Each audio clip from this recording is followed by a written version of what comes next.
everyone, and welcome back to another episode of Real Talk. I am your host, Alexander Ali, coming to you live from West Hollywood, California. And today on the show, we've got on the incredible Ryan Kaplan, the $250 million man who doesn't just sell real estate, he also designs and develops real estate. So I've got questions for him about that because that is a dream of mine and for every real estate agent that I speak to. So without further ado, I want to loop in the man of the hour, Ryan Kaplan, who's with the Eklund and Gomes team in New York. The development, I was going to say diva, but he's not a diva. Hey, Ryan. Yeah, I don't know about that. How you doing? I'm good. I just wanted to introduce you again. We are on with Ryan Kaplan of the Eklund and Gomes team in New York. Ryan, you are a $250 million man. You work in design, development, and resale of residential and luxury commercial properties. So thanks again for joining the show. My pleasure. Thank you for having me. Where are you coming to us from? Where are you at right now? I am at my home in West Village. Well, your home in West Village. Yes. At what age were you when you bought your first home? I'm so curious. Mid-20s. Your mid-20s. I Yes. love it. I love it. So one thing I find so interesting about you is you don't just sell properties, but you design and develop properties. What was your first development project that you did? My first development project was the conversion of a historic building down in Tribeca, which we thought had been vacant for almost 20 years, which is like unheard of in New York. That's incredible. So yeah. So we converted it into luxury apartments, added a 2-story penthouse addition on top, and then sold them off as condos. That was the first one as a principal. Prior to having a development partnership, I was at larger developers, but I wasn't a key guy in any of those projects. So. That's insane. Who is a developer that you look up to? Who do you want to become one day? That's a really good question. I would say I really respect the Zeckendorf brothers. They go for quality over quantity. They always pick very discerning sites. They care about aesthetic. Not a lot of developers, but enough will try and do kind of cookie cutter projects. They'll sacrifice quality for the sake of margins. And I actually do think in the long run, if you pay attention to design and finishes, it does pay back as well. So for every reason, I think that's important. But yeah, I would say the Zeckendorfs. They've done some really, really amazing stuff in New York. That's a good answer. We're working on 8899 here in West Hollywood with Very nice. And the PR is so much easier because the designs and the finishes. I feel like if you tell people that there's quality in a building, they'll buy quality. People can smell it. I mean, again, I've sat on both sides, so I've been in the developer boardrooms where you're trying to think where you can cut costs, how you can maximize profits. You have a fiduciary to your investors, so you can't just spend money because you want to. Yes. So it could be a battle between trying to justify these sort of esoteric, like if I finish this better, it will yield more profits for me down the road, because you don't know. So and it does. But it's fun. It will. It will. All right. Well, Brian, let's move on. I want to get to know you a little better because I have only met you through Eklund and Gomes. So I thought we put together a little game called Kap That. Sounds good. Okay. So this is where we ask you questions from the audience. And by audience, I mean the girls in the office. And we figure a little bit more about you. First of all, dogs are dating right now in COVID. Dogs are dating. Yeah, which would you prefer? Oh, a dog. Dogs can't give you COVID. I don't think. Dogs can't give you COVID. They don't talk back. Okay, so dogs are dating. What was your first sale and what was your last sale? The first sale you ever sold and the last sale. Okay, so the first was actually one of the penthouses in my own development at Portland. Jesus, that's crazy. And the last deal I did was in the Fitzroy, which is this beautiful Roman and Williams new construction building on the High Line. We just closed that, I guess, 2 weeks ago. That's not a typical story. What's that? Yeah, your first sale's a penthouse in a building you developed. It's crazy. It was kind of cool. One thing you learned about yourself during COVID that you didn't know before. I could spend more time by myself than I would have thought. I'm a very social person, but but the silence did not bother me, at least in the beginning. You're a closet introvert. There you Guilty go. New York pleasure. Ooh, Levain Like, cookies. what is it? Levain cookies. Have you had one before? No, I'm my asking you so that when I go to New York, I can be like, oh. You need to go. There are these like heart attack cookies. I think they put like a stick of butter in every cookie. Oh, great. So it's not good for you, but it's good for your soul. So. This is more of a work question. Biggest mistake developers make? They again, I think we kind of touched on this actually. It's thinking more about the margins and not being sensitive to aesthetic, because I believe that a sensitivity to design ends up paying back in the end. But developers don't always have the best taste. Especially if you want these high prices, like and then they have crappy products. Yes, and we have them in New York, that's for sure. One thing we don't know about Anthony Barillo, your partner in crime, your business partner. One thing. Get myself in trouble. Like he only drinks black coffee. No, I'll tell you. So Anthony and I actually met as we were roommates. We were roommates both starting our real estate careers in New York in our early 20s. And, you know, he's in incredible shape. Everyone can see that on social media. Oh, he's such a fatty. He's he's a total fatty. Incredibly obese. Well, so everyone asks me, what does he eat? And I would come out into like our living area, and that's a generous term. We had a very small apartment. It was like your living area. Cubicle. And he would have like 4 slices of toast with Nutella or butter on it. And I'm the one who's eating like chicken spin. Yes, I mean, he works out very hard, but he has some great genetics that I'm very envious. He has great genetics. He also doesn't he work out 5 times a day? You can have Nutella if you're working out that much. Yeah, he works out very hard. He's earned his body for sure. Well, I'm gonna have him on the show and pick apart his body. We like to play a game in the office called Find Anthony's Flaw. Nobody ever wins. Real estate dream property. Ooh, to sell? What's your real estate dream property? Like, oh, I want a beach house in Malibu. Oceanfront house in the Hamptons, for sure. Ooh, oceanfront house in the Hamptons. Are you watching that show? No, I've been hearing about it. I haven't watched it yet, but I hear it's very addicting. It's like, oh, I've heard only bad things. Moving on. First sale you've ever made. First sale? Oh, wait, we already did that one. Yeah. Last listing you won and why? The last listing I won happened yesterday, and it is a combination opportunity in the building I live in the West Village. We have someone who owns 2 units. They were planning to merge them together and do this spectacular apartment. They got all the plans ready. And as has happened fairly often over the last year, COVID changed their circumstances. So I'm going to be bringing those to market. Wow, that's incredible. So just because you lived in the building and you were I think it's combination. Well, I think being in the building certainly helped. That's how I met them, but it only opens the door. I think you win by your credentials, and perhaps my background in understanding construction, my ability to explain how that process would work to future buyers also gave us a bit of an advantage. I'm getting the feeling that you came from a real estate family, Ryan. I actually didn't. What? You talk like you talk about this at the dinner table with your dad. I do, and my family covers their ears. No, real estate development is a very dynastic industry in New York. It's typically 2nd, 3rd, 4th generation families. I am very much the outlier as far as my development path goes, that I came in with no real estate help or family at all. I love that. Dynastic. You guys looked that one up in your dictionary. He just used the word dynastic. Moving on. Most extravagant closing gift that you've ever given a client. People be joining. A day at Air Spa in Tribeca, which is like one of the most, it's a Roman bathhouse. It has nice like grottos and massages. It's amazing. It's like the coolest escape in the city. Nice. Thank you for keeping your answer short. One thing we don't know about Julia, your female CEO. One thing we don't know about Julia, I'm going to see her for lunch.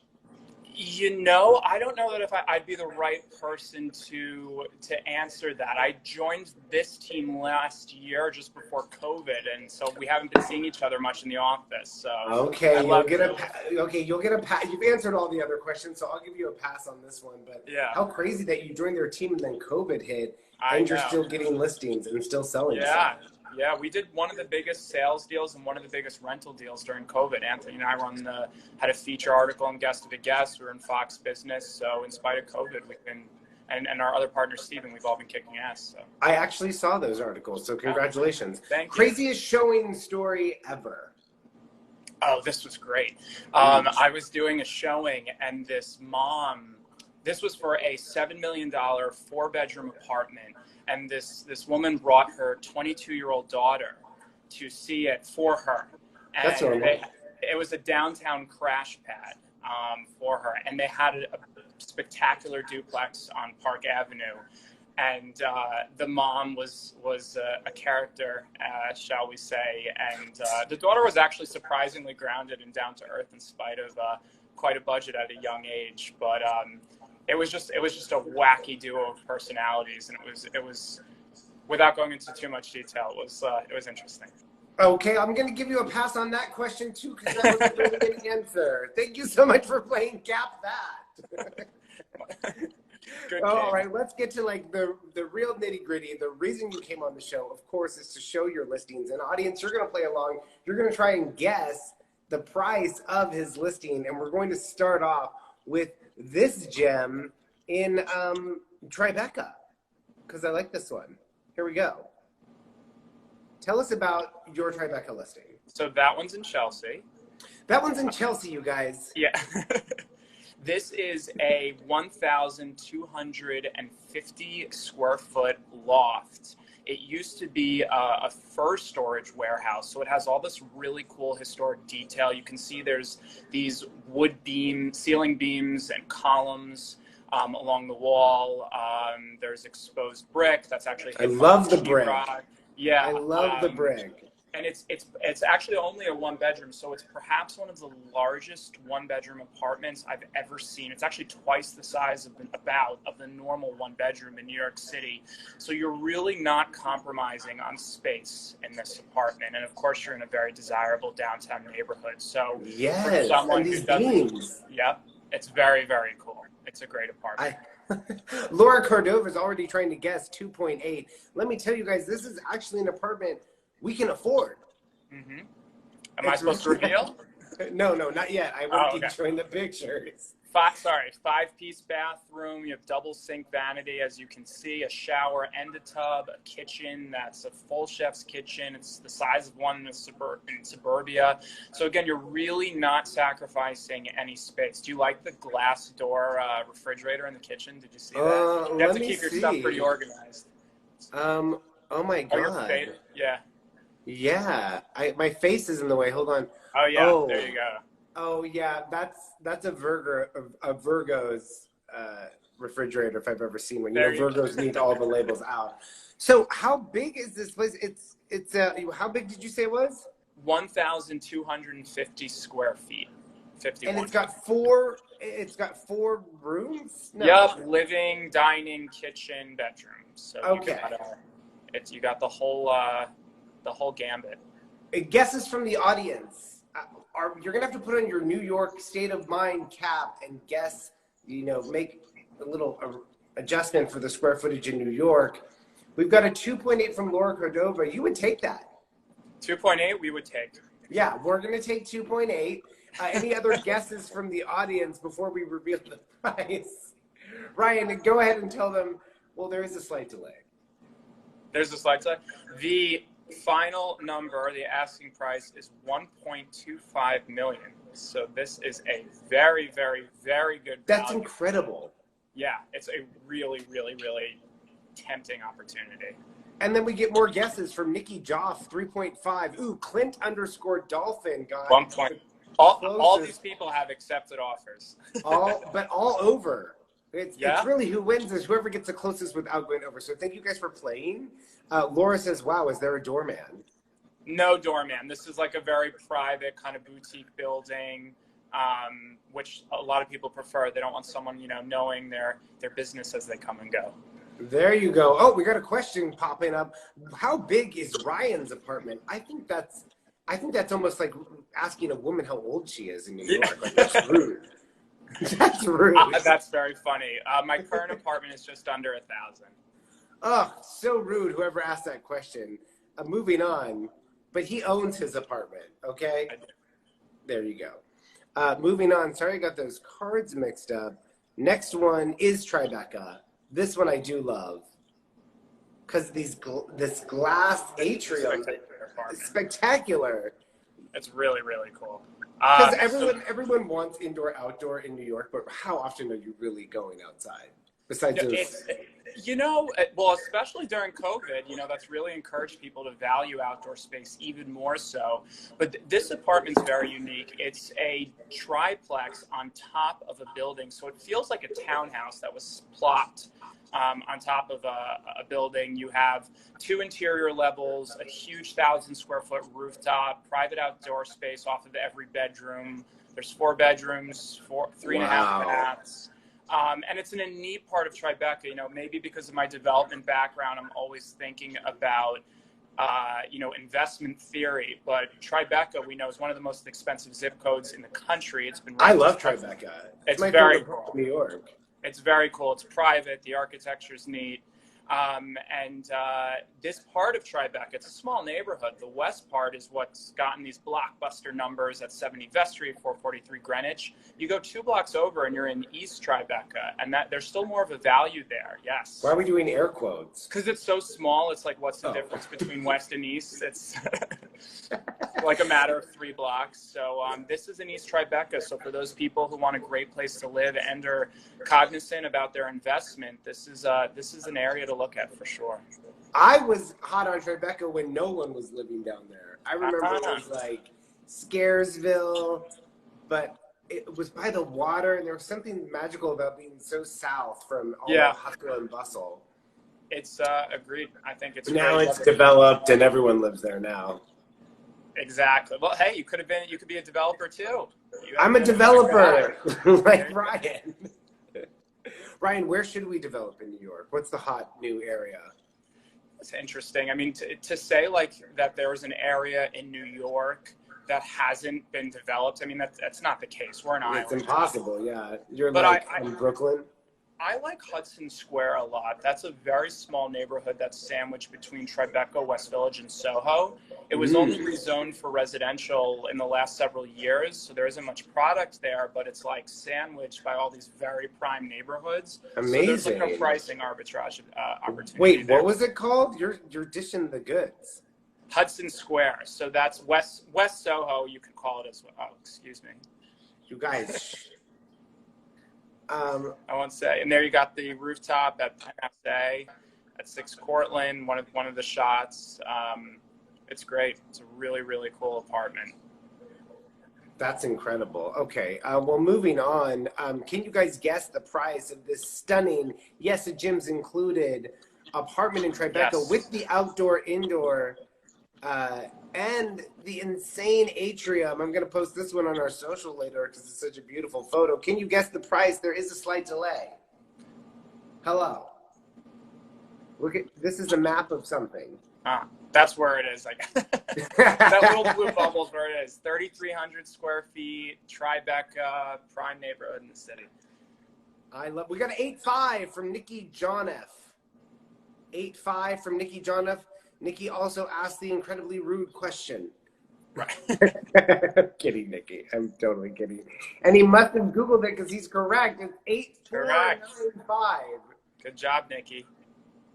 Wow, I'll take it. It's yours. Right, there you go. 4 bedrooms, 4 bathrooms. I love it. All right, well, moving on. Let's play another game that we made just for you called Fashion with Kaplan. Oh, God. You actually have really insane fashion with Kaplan. Tell us if the outfit is high or low. Did you spend a lot of money on it, or is it a Zara special? Because as real estate agents, you have to dress the part all the time, so you cannot be wearing a Tom Ford suit every day. That's impossible, people. Take note. First one, fashion with Kaplan, high or low? Are we waiting for guesses, or do I get to tell? No, you get it. You can go in. Oh yeah, we can have the audience guess, but it might take a little longer. I might have to plug in my iPad. You guys, is this a high or a low? I'm gonna guess. You guys can guess along with me. This is more fun. I'm gonna guess. Although you look incredible, this is a low.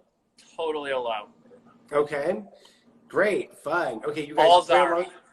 All Zara. You guys play along on the next one. Anthony Barillo's tie. And Anthony Barillo's tie, which counts as low because you borrowed it. You guys, guess along. Fashion with Kaplan. Oh, Francesco, low. Fashion with Kaplan. Next one. Is this high or is this low? Look at the fabric. Look at the pocket square. Who are you wearing? Oh, wait, I guess you can't say. If I say, that'll give away the answer. Okay, high or low, people. I'm gonna guess, and there is a slight delay. I'm gonna guess low. That is a Hugo Boss suit from Saks Fifth Avenue, so that would be high. Ooh, After Dark with Johnny Ray gets it right. Hi, boo. Hi, yep. So if you guys are just joining us, we're playing Fashion with Kaplan, and I'm going to take a second to go grab my charger because this game is so fun, and my iPad's going to die. Hold on one second. One moment. Good job, David. Yeah. Okay. This game. Do you consider yourself a clothes horse? No, not at all. I think I'm very practical. Most of my I keep everything too. I have stuff from like college. I think I might even have some stuff from high school. If it fits, why throw it out?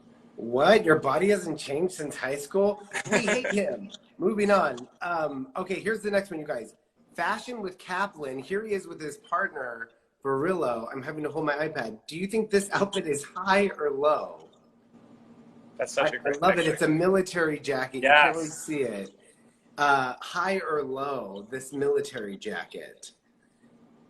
Oh, that's a tough one. That was our birthday announcement photo. Anthony and I do a big joint birthday party at the Boom Boom Room every year, and we have this overdramatic, epic photo taken to send out with our invites. I don't remember that invite You're in my inbox. Oh, we've got a high from Francesco and a low from Edwin PDT. Tell us, who are you wearing, and is it high or low? Ooh, a high from Laura. Zara, it's low. A Zara, my gosh. You guys, is he sponsored by Zara? Next one, can we clear the question? We can't see your face. Oh yeah, one of the original questions about how big my apartment keeps popping up over my face. I'm not sure. Oh no. Is It's it better gone now? Yep. Jeez, production. Okay, here's one. You're with Paris Hilton. I'm with Paris. Okay. You can't be with Paris and Zara, or can he? Or can I? You guys, or can he? If you're just joining us, we're playing Fashion with Kaplan. I don't think as a fashionista you would show up to anywhere that Paris was going to be at and not be wearing like Hugo Boss or higher. So I'm going to guess high. Audience? That was us exiting the Monse fashion show during Fashion Week. He wouldn't dare. Hi. See, Francesco gets it. Hi, David Jamirez. Everyday Essence says low. No way. So you're at Fashion Week and you're where? Yeah, we're at Fashion Week. We're at one of my friends' shows, and we were sitting near each other, and it was chaos when we walked out. Nicki Minaj was there, Paris' sister Nicki, the Princess of Greece. It was like a whole to-do. There was paparazzi everywhere. So that is actually a mix of high and low. The jacket is Paul Smith. The scarf is from Italy, this Italian silk boutique, but there is just, if I remember, a very plain like Hanes black T-shirt underneath it. So I'm gonna say it's high. It's high. Sure. Okay, moving on. Who are you wearing here? That is a. Is this a high swimsuit or a low swimsuit, you guys? I'm gonna guess. Did he get this swimsuit? Did he pay $300 for this swimsuit? Or this was actually a joke. Like, we, we were gonna do a whole segment on how shirtless you are on Instagram. I'm not like, that bad. I'm not here that bad. and here, a whole segment on here, like all these shirtless photos. But then we thought it would be more fun to do high and low. No, it's not Bill Quinn. That is so that is sort of high. That's a bathing suit by Park and Ronan. Park and Ronan, that counts as high. And last, I think we have one more, high or low with your promo photo with Mr. Barillo right here. High or low? Can't really see it. I love that picture. That's such a good one. That's in a $33 million 4-bedroom apartment at 432 Park Avenue. We took that earlier in the year. It was like right at sunset. It was really, really. At the views from that building. Have you been before, Alex? I haven't been to that one, but I am gonna guess that it's a high because you wouldn't wear something low for a promotional photo, or would you? Or would I? That is like excessively high. That's a Reese velvet tuxedo jacket. Very fancy. Wow. We're talking thousands here, people. David J. Jamirez gets it with high, and yes. That was fashion with Kaplan. I love that. Ryan, keep it up. That was fun. You helped with your game. So Ryan, I want to thank you for coming on the show. I'm so in awe of the fact that you develop and sell property. I think that's every agent's dream. And you're obviously killing it at such a young age out in New York. You're only, 31 years old? 31. Thank you.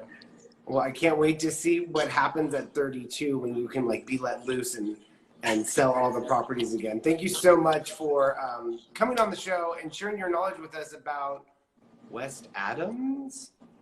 Hudson Square. Hudson Square. I got it right. Close enough. If you guys want more information on his listings, go check them out. He's in New York, and he's got that incredible 8.495 place in Tribeca that I'm going to live in. And then for people who just are looking for a pied a terre, he's got a 1.25 million also in New York. So thank you so much, Ryan. You got it. Thanks for having me. You're the best. Bye-bye. Bye-bye. I can't exit. There he goes. Thank you so much for Ryan for coming on the show, the $250 million youngest developer and one of our young guns for Real Talk. We hope to see more of him when we hit New York a little later in 2020. I will see you tomorrow for another episode. We've got on the Pendry, an exclusive look at the Pendry with Mr. Paul Stukin inside the building on Sunset that has everyone talking. We'll see you tomorrow for Real Talk. Bye-bye.